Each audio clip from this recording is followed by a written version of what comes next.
kali ini kami akan membahas tentang penanganan limbah cair. Sebelum masuk ke dalam penanganan, kami akan membahas terlebih dahulu pengertian limbah cair.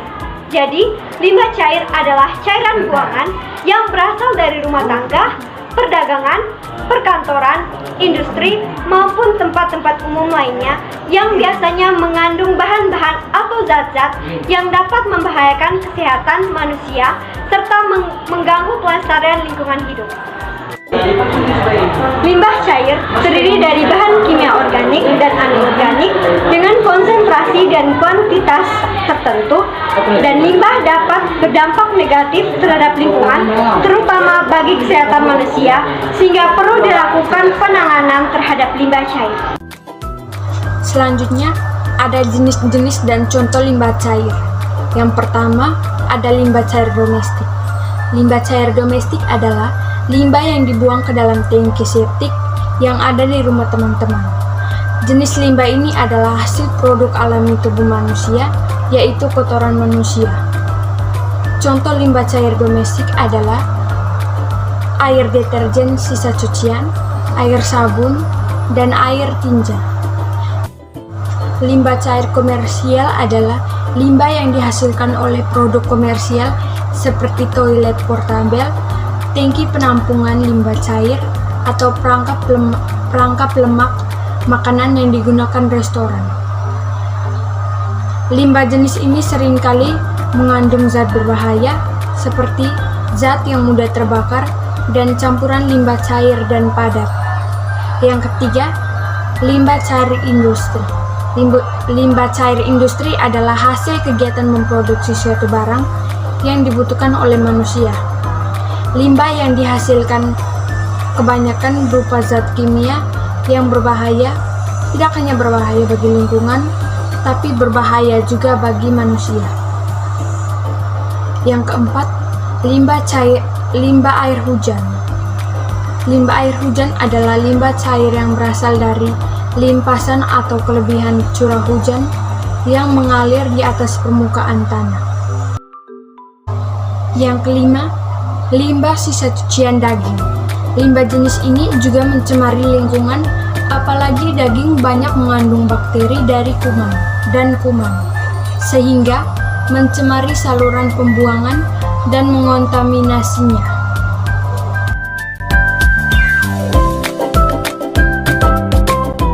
Jadi yang berikut saya akan menjelaskan tentang metode-metode pengolahan limbah cair. Itu yang pertama, pengolahan secara fisik. Pengolahan limbah secara fisik dilakukan secara fisik, digunakan untuk mencegah limbah yang mengandung benda padat seperti serat, ampas, lumpur, bulu, serta kotoran padat lainnya.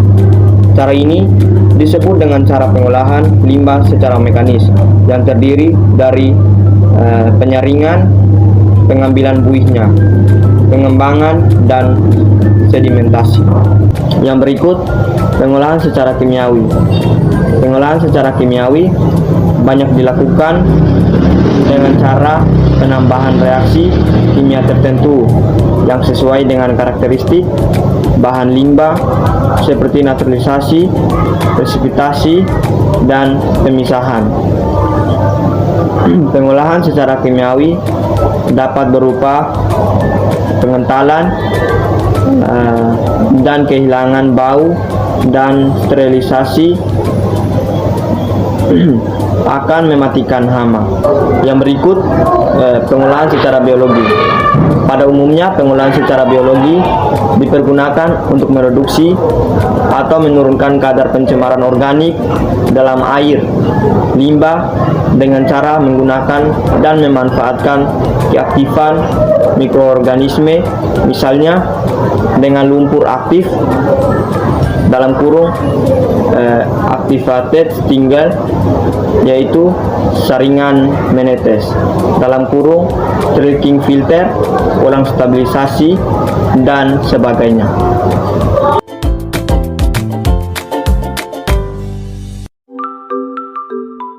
Berikut saya akan menjelaskan 10 cara penanganan limbah cair. Yang pertama, penyaringan. Yang kedua, filtrasi. Yang ketiga, absorpsi atau penyerapan. Yang keempat, pengendapan. Yang kelima, penyisian. Yang keenam, menghilangkan material organik. Yang ketujuh, menghilangkan organisme penyebab penyakit. Yang kedelapan, penghancuran partikel perusak. Yang kesembilan, penggunaan kolam oksidasi. Yang ke-10, pengurangan limbah cair.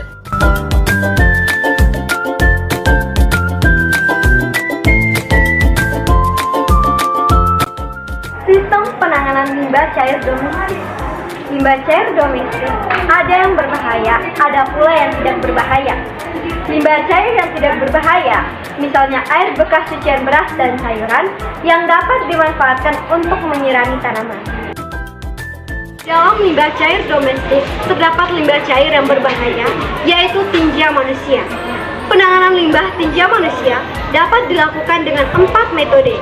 Yang pertama, cubluk. Cubluk berupa lubang yang diberikan di dinding tidak kedap air di bagian atasnya dan dilengkapi dengan tutup. Yang kedua, tangki sepetik konvensional berupa bak kedap air yang dilengkapi dengan pipa ventilasi dan lubang kontrol. Yang ketiga, tangki sepetik biofilter. Instalasi pengolahan limbah cair domestik atau IPLCD. IPLCD biasanya dibangun untuk perkantoran, restoran, hotel, dan rumah sakit.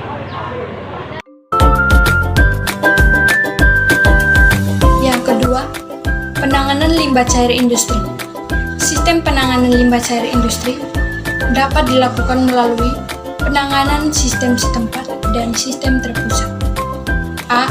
Penanganan sistem setempat.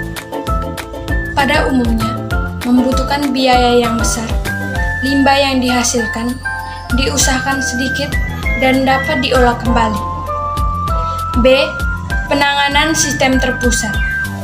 Sistem penanganan yang dikembangkan di kawasan industri dengan bermacam-macam jenis limbah.